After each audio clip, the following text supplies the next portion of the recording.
All right, well, welcome back to 2019 Dallas International Film Festival. We're a few days in at this point. I think everybody's feeling a little tired, but I am so glad you came in. We're talking to Jacqueline Olive, the director, producer, and the writer of Always in Season, one of the feature documentaries at this year's festival. So first of all, welcome. I know you're hitting like a string of festivals, so I know you're super busy. It's an exciting time. It's a real honor to screen here at the Dallas International Film Festival and to screen the film across the South in particular. I'm from Mississippi. I'm a Southern woman. I see. And we're screening the festival all across the country, and so it's a beautiful thing. Yeah, you've already hit some pretty big festivals, I was thinking. We did. We had a lot of festivals, and so we premiered at Sundance in January, which was really, really special. And then I immediately hit the ground running and screened at Oxford Film Festival in my home state. And then we've just been screening at festivals every 2 or 3 days. I'm in a new city, which is really important for us, not just so that people can see the film, but they start to have the conversations that are needed to look at how racial terrorism is connected to racial violence today. Well, let's talk, for the folks that haven't been able to join us here this year, just a kind of a hint of what we see in Always in Season. Yeah, so I spent 10 years making the film. Wow. Began researching and developing in 2008 and 2009 and really wanted to spend time understanding the scope of lynching terrorism, to understand the details of the violence. And as I started to learn that there were people on the ground, relatives of the perpetrators and the victims, and other people who had intimate connections to lynchings in their communities, they were working for justice and reconciliation on a very organic grassroots level. And in communities scattered across the country. So I began filming in Duluth, Minnesota, and filmed also in Georgia and in Florida and across the country. Wow. Okay, so a lot of what we see in the film is connected to one particular young man in particular, Lennon Lacy, who, very unfortunately, his death happened just a few years ago. It was extremely recent, 2014, I was thinking. 2014. So his family, his mother in particular, was very candid with you, very forthcoming about her experience and the events prior to his death and what she's experienced since. How did you come to her in the beginning to really start building that trust and that relationship to share her story this way? It was really critical for Claudia that she get Lennon's story out and that people understand what happened to her son. And I had been filming for 4 years in communities like the other that's featured in the film, which is Monroe, Georgia, where there's a diverse group of people, amateurs, who annually reenact a quadruple lynching that happened there in 1946. The Morse Ford, And they do that because they want to make sure the victims are never forgotten. And so I had been filming in communities like Monroe and thought I was done I thought I was finished filming actually, and found the story in the media online. There was a little bit of coverage around the case, and it happened 20 days after Michael Brown was gunned down in Ferguson, Missouri. Wow. And so there are two things. One is that I think it got less coverage because people were really focusing on the uprising there, one particular which was really incident. Really important to look at. But also, I think it also got coverage because racial violence was now in the zeitgeist, and people were starting to awaken to the need to start to look at this. So, it's both ways. But my son was 17 when I heard about Lennon's death, and Lennon was 17 as well. And I couldn't imagine myself how a mother could handle the loss of her son in general, but that he might have been killed and he might have been lynched. It was really horrific. And so I reached out to Claudia to understand more. And the more that I talked with her, the more I started to see that there were connections between what was going on in Bladenboro, the horror that they were facing, and what had been happening in communities where I'd been filming, like Monroe, where they do the reenactment. In Bladenboro, there was a hasty investigation by the police. Within 3 or 4 days, they came to the family to tell them that the son committed suicide. Without really doing a proper investigation. That's happened historically all across this country around lynchings. If there's an investigation at all, it is quickly dismissed. The violence is quickly dismissed and covered up. Yeah. You actually make a point of that, the Morse Ford terrible incident that happened in 1946. It was July. July 1946. There still has not been an investigation of it. Well, there was an investigation. So it was actually extremely unique that there was an FBI investigation. One of the victims, George Dorsey, had come home from the war, and President Truman was really outraged by the lynching. He had just gotten home, a month maybe, in the States, before he was killed, and so President Truman had an FBI investigation open into the case, which remained open and remained really kind of in limbo. So no one was really looking at it, which is why the reenactors decided that they wanted to bring national attention to the story, also to get an FBI, to get investigators on the case and to find out what happened. And they also believe that, some of them believe that there are people still living in the community who were involved in the lynching. That's terrifying. Yes, because 1946 was a generation ago. But it's reality. That's right, and it's not the distant past. It's my mother was alive in 1946, and so that investigation stayed open for almost 80 years until January of 2018, when they closed it, January of last year, saying that there was a lack of evidence to pursue the case any farther, and they closed the case. There was a similar outcome with Lennon. Claudia fought to get an FBI investigation open into his death, and it was a rarity. There are, in the film, Heather Radulate, who's an attorney who helped to bring the evidence together for the FBI investigation. She mentions that there were 20 other cases similar to Lennon's since 2005 of black people found hanging publicly that have been dismissed as suicides. And I actually looked at a journalist database and found that there are many more. There's probably closer to 200, around 170 or so cases of black people found hanging publicly, and often from trees. Yes, public locations. Right, and the deaths are dismissed as suicides, and there isn't even a federal investigation in most of these cases. So Claudia's case was unique in the same way that it was unique in Monroe, and they both have ended in the same way, that they've been closed for lack of evidence. Right. In Monroe, I received over 700 pages of the FBI investigation from a special agent who gave me his records, and there are about 200 suspects listed. Wow. So there was plenty of information, and there were plenty of people who had ideas about what happened and pointed to who might have been involved, and yet the investigation was closed. That was one of the most striking points of the documentary for me, was you displayed numerous photographs of public lynchings from the past 100 years. Yes. And frequently, for people that haven't seen the movie, the victim, typically a man, but as you mentioned, several dozen victims were women, sometimes is only seen from the knees down or the waist down. Really, the focus is these smiling white faces in the public square. That's right. Or near a school or a church even. Yes. So it's so ridiculous, the idea that, well, no one really knows what happened, when you have these postcard images of people posing. That's right.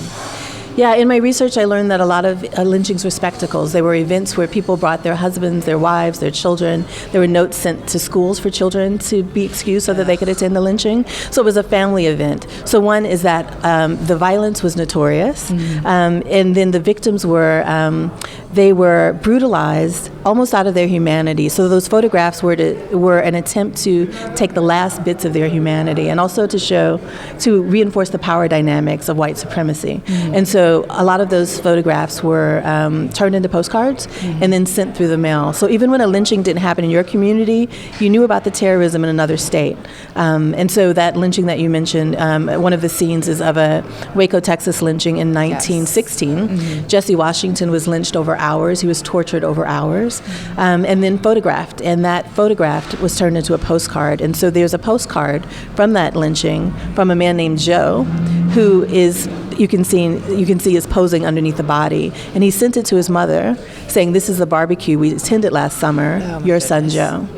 So that's how accepted the violence was. That's how notorious it was. Celebrated. And also, you can understand then the level of complicity in cover-up and overt ways in which reporters would sometimes write in the newspaper for people not to talk about a lynching. Yes. So there's been this cover-up. There's been this denial that is equally as obvious when you understand how much people knew, but currently how little it's talked about, and how the cognitive dissonance around this history. What has kind of the reaction been from white audience members who have who have been able to see your documentary, or has there been a palpable reaction that they've come to you with? There are many people have reactions to the film, and so my editor and co-writer Don Bernier and I worked really hard together. He's a brilliant talent. We worked really hard together to make sure that everyone saw themselves in this story, because lynching, where certainly it was a terrorist threat to the Black community, and the trauma was deepest. White people were also there, and they were also present. So even when they came to cheer the violence on, even when they thought it was acceptable, they still witnessed a murder. They still heard the sounds. They smelled the smells of burning flesh. And so even when they felt like good about it in the moment, they still had to go home in those quiet moments and process what they saw. And so the film is really about what's been passed generationally for everyone in the community, the entire community, when the seminal violence, because often lynchings were witnessed by half of a community, by thousands of people. I filmed in Lawrence, South Carolina, and in Duluth, Minnesota, where half the community came out to watch that lynching. And so everyone was impacted. Even when you didn't go, you could hear the sounds of thousands of people cheering on the violence. You could hear the screams from your home. And people knew about this. And the testimony to the way that we have separated ourselves from this history and the way that we've denied it is to look at the numbers that showed up and how impactful it was, and compare that to how little there is in conversation in schools, with curricula, and also just in conversation with each other about this history. Well, one of the communities, Monroe, that you referenced, it seems to be, there's a lot of conflicting feelings regarding the reenactment that happens yearly about the murders that occurred just off of a public highway. Of 2 men and 2 women. One of the women was pregnant. That's one of the stats that they reference when they say about 5,000 people were murdered. Probably around 100 maybe were women. But yeah, like, not everyone in the community is fully comfortable, is ready to have that discussion still. So when you're in that community filming, you're asking questions of different people and filming the actual reenactment. I mean, how did people react to you? And I don't want to say vibe, that seems very flippant, but what was the feeling the energy in those communities? Yes. Yeah, so it depended on where I went. So there were communities in like Duluth, Minnesota, where they had been doing lots of work. In almost all the communities I went because they were doing work around this issue. And so there was often a memorial committee named after the victims that was set up. And so in Duluth, Minnesota, they had 3 iterations of this memorial committee where people came and they served on the committee and they stepped off after a few years. And so for for at least 3 iterations when I went in 2010, they had been doing work around this, which meant that people, one of the memorial committee members developed a curricula in the high school to talk about this lynching. And one of the members produced a radio show around racial justice in that area. And so that community was probably the most informed that I had been in. And still, there were people who didn't know about the lynching, for one, right there, who had lived there right there in the community. That speaks to the denial. And there were people who weren't comfortable talking about it still. And then that ranged the gamut from all the way into Lawrence, South Carolina, which was probably the community in which it was the hardest to get someone to do an interview. Really? And so what it means is, what it said to me, what it signaled, is that the power dynamics are still in place. I filmed in Monroe, Georgia, and I would go into the Black community, this historically a Black part of town, and I would ask people to do an interview outside because I wanted to get some different light. And they people would not talk about it outside. They would ask me to film them in their homes, and they would whisper inside their homes about it. So that talks about the level of fear, which suggests that the same power dynamics are in place, and people are afraid to talk about it. And that's really the question for me. It's really important that we understand what happened to Lennon, and that Claudia has has the peace and the closure knowing what happened to her child. But for me, the issue is beyond that one case, which is why this story wasn't just about Lynn and Lacey's death, and it wasn't just about the reenactments in Monroe. It's because there are systemic issues that are going on that we really need to unpack, so that we can change those power dynamics so that our communities are more equitable for everyone. Absolutely. Was there ever a point in the filmmaking process, either when you were seeking to view some past evidence or a particular interview or a shooting location, that someone just kind of dropped the wall? Like, nope, you're not coming this direction, no further, we're not talking about this, you can't see this, or something along those lines? Well, it happened often in Bladenboro. I tried to get an interview with the police department, specifically the police chief, Chris Hunt, with the medical examiner's office, the coroner, the DA, and also the FBI, and no one would do an interview, and no one ever released their records. And I submitted a FOIA request for the FBI records, and we got instead of the records, we got a 10-page redacted summary of the case that really didn't give us the opportunity to understand how they came to their conclusion with a lot of the issues and a lot of the evidence also that contradicts Lennon having committed suicide, which the family points out, like the fact that he was found wearing someone else's shoes, and those shoes were a size 10 and a half, and Lennon wore a size 12, for example. So there were questions in the evidence, and there were also the sentiment by the family that Lennon wouldn't do that he wasn't depressed, and that he showed no signs of being suicidal. Has Lennon's family been able to see the film? They have, yeah. So Claudia and Pierre came for, Pierre is Lennon's older brother. And his mom, Claudia, came for the premiere at Sundance, and we had a private screening for them before we released it to the public, because I didn't want them to have to process their emotions in front of an audience. And they were incredibly moved, which is really it was the thing that it was meaningful to them in a way that they felt like it gave them closure. So Claudia and Pierre have traveled to other festivals, and Claudia and I were just at the Full Frame Festival together a week or so ago, and she said again that the film has given her a sense of closure, so that she can start to grieve her child for the first time, that she doesn't have to carry this story on her own. So there's nothing more meaningful for me as a filmmaker than to hear that. Yeah. Are you going to do anything similar for some of the communities that you filmed in? I mean, that's a small sample of communities where violence has occurred, and there's people who are going to be learning about what happened to their family members or what their family members participated in. Yes. And as you said, there does need to be a place for them to process that. There does, for everybody. So we screened at the Atlanta Film Festival in Atlanta. There are suspects that we talk about in the film, and one of them, the family name shows up in the film. Well, there was someone in the audience who's from that family who admitted that was a family member that was involved in that lynching, and reached out to the reenactors there at the Q&A because she wanted to work with them and to help them get the story out. And so it's been impactful for everyone. It's important for all of us that we have this conversation to better understand who we are, and to better understand each other, and also to start to have the conversations that are really needed around these issues, so that we can do the work for racial justice that's really necessary in this community.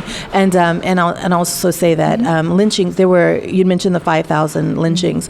Experts believe that number is probably closer to 15,000, because those are just the documented cases. 5,000 verified. That's right. Sure. And so when you have one of those lynchings where 15,000 people came out, and there was a point at which that was not uncommon. Wow. Then you can see the numbers. Lynchings happened across the country, every state before. So it's not just a Southern problem.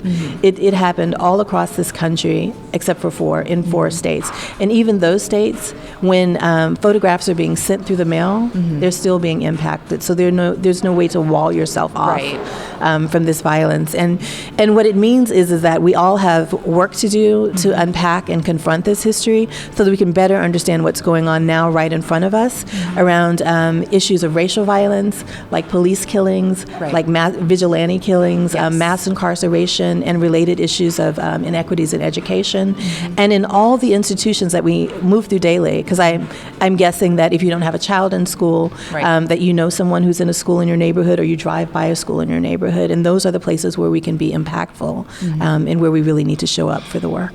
So where is your film going to go going forward? Like we said, you're still on a rigorous festival schedule. Yes. But people that aren't able to attend a festival, where can they have access to learn more about the communities that you're referencing and more about your film, more about your work? Yeah, absolutely. So alwaysinseasonfilm.com is the website, and it'll have our festival schedule. And the idea, again, is that these that the festivals are not just about people getting their eyeballs on the film, but we start to have the conversations. And so the Q&As after are a really good initial conversation. And then we plan to bring the films back into every community where we've screened to have deeper dialogue that is in partnership with the people that are in the film, like Claudia, like the reenactors, and the experts like Brian Stevenson and Reverend William Barber, who are incredible, Sherilyn Eiffel, to bring them in conversation with people in these communities who are involved, who are personally connected to the violence, and also leaders in those communities, so that we can start to have the conversations that are needed. So we'll do that all over the country. Our next stop in the festival is Minneapolis, St. Paul. Sure. One of the really big festivals that I'm excited about, because I used to live there and because we've gotten so much support over the years from encouragement and funding, is in San Francisco Film Festival, Wow, yeah. which is, we're screening there the 18th, 19th, and 20th. We'll be at Hot Docs in Toronto. Bentonville, I'm very excited about. It's a Yeah, in festival that really Arkansas, celebrates sure. women filmmakers. But we'll be screening all across the country, and you can check us out on the website, which is alwaysinseasonfilm.com. All right. And last question before you go.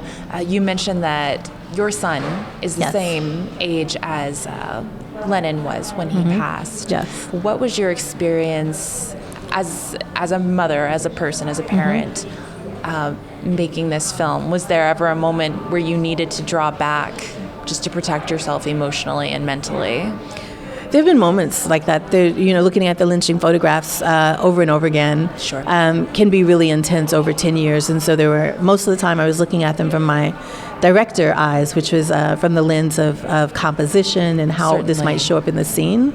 And then those same images could really undo me 6 weeks later, 6 months later. Yes. And so I had to be conscious and aware of that. But the beautiful thing about making this film, and one is I love filmmaking, and so the process of making it, that it's on this subject is really, it isn't incidental, but the process of making a film on any subject is just really exciting for me. Sure. And so that's how I show up with this story. But the beautiful thing also is that I got to meet people at a time when people weren't really talking about this history. Before Trayvon Martin was gunned down in 2012, Right. I was filming in these communities in 2010, 2011, where there was very little conversation about racial violence. And there were people on the ground who were looking at lynching terrorism and who were doing the work in their communities. And so it really inspired me and really gave me the energy, the emotions that I experienced, the pain, the anger, the fear, the guilt, the shame, all of those emotions that people were feeling on the ground and that we all feel when we see these stories about police brutality, and we start to look, and you'll start to look at this film and experience those. All of those emotions are important to process, and they actually help to fuel me. And so it fueled me to stick with a film that's really challenging, but really important for 10 years. That's awesome. Yeah. Well, I want to, as you mentioned, there are some, I don't really like to do trigger warnings so much, but for people that are survivors of violence or Yes. have family members that they've lost to violence, just maybe approach with caution. Yeah, the film, there are graphic images in the film, but they're never gratuitously violent. Absolutely, I agree. And it's a really direct treatment of what happened. And so just to be prepared that it is about lynching, so you're going to see images that can be emotionally very intense. Absolutely. And just to be prepared for that. And the other thing that I wanted to mention is that the film will air on PBS on the Independent Lens series in January or February of next year. That's really and you can check the exciting. website for the broadcast date. Congratulations we'll update that. on that. Yeah. And people that are maybe people that look more like me than they Yes. do like you. Yes. There's always a chance that you're going to have a knee-jerk reaction to this, and being at the very beginning of learning about reconciliation. Yes. My advice, if you have one of those feelings, is take a breath, process maybe why you're having that feeling of withdrawal, and Yes. just try to breathe through it and press on forward. Just Yeah. consider yourself moment by moment. I find that people really get the value of the film once they've seen it, even if they don't feel like it's their story, even if they come a little defensive, but it's all of our stories. And I think by the time the film ends, I often have people looking at their, wanting to understand now how their family stories are connected to the history, and they go back and look at their genealogy. So it's about an American story, which is about all of us. Absolutely. Well, thank you again so much for bringing Yeah. your film to Dallas. I'm happy and, to. Congratulations Thank you. on all you've accomplished. Thank Hope you. to see you back again. Thank you.